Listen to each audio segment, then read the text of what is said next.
একটা যে কোনো একটা ইফতার গ্রামের যত পুরুষ আছে তারা মিলে আয়োজন করবে। আর ওই দিন সব আন্টিরারে আমরা দাওয়াত দেবো। ব্যান্ডাইতে যদি জেডিরা একটু আগে রাইন্দালায় কোনো সমস্যা নেই, একটু গরম করা খাইয়া নিয়ান, মানাই নিয়ান।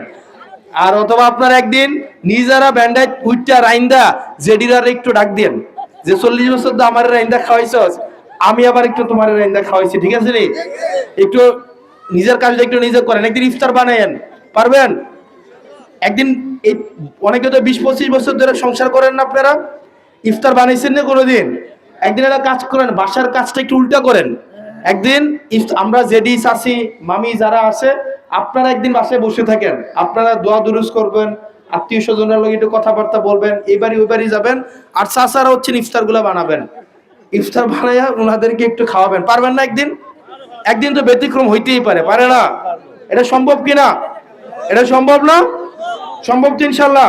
তাহলে আমরা একটা কাজ করেন, যেহেতু আপনাদের গ্রামে শহীদ ভাই আছে, মাসুম ভাই আছে, আপনারা একটা প্রোগ্রাম করেন। একটা যে কোনো একটা ইফতার গ্রামের যত পুরুষ আছে তারা মিলে আয়োজন করবে।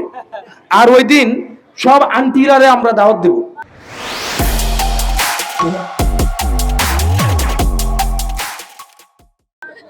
এটা করা যায় না? এটা করা যায় কিনা? আপনারা তাইলে একটা বড় মাঠে বা মাদ্রাসায় গ্রামের যত এটার পোলাপাইন আছে কারাগারে, এখানে ইয়াং পোলাপান, আপনারা এই উদ্যোগটা নেন। আপনারা একটু উদ্যোগটা নেন, বাড়ি বাড়ি চাল সংগ্রহ করে নিজের পকেট থেকে 100-500 টাকা দিয়ে আপনারা পুরুষরা ওই দিন সব কার্যক্রম করবে, নিজেরা রান্না করবেন, বাবুর্চি ভাড়া করবেন না। আপনারা একদম দেখেন নিজের কি কষ্ট, বাবুর্চি ভাড়া করবেন, এটা উৎসবের মতো হোক না, সমস্যা কি? এটা ওই আগে আমরা ঝুলাপাতি খেলতো না, এটা উৎসবের মতো হইলো।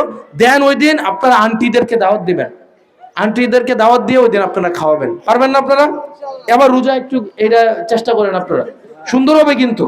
শেষ রোজার দিকে করেন, ওই ঢাকার অনেক আত্মীয় স্বজন আসবেন ঈদ করতে, শেষের দিকে করেন, তাহলে দেখবেন ভালো লাগবে।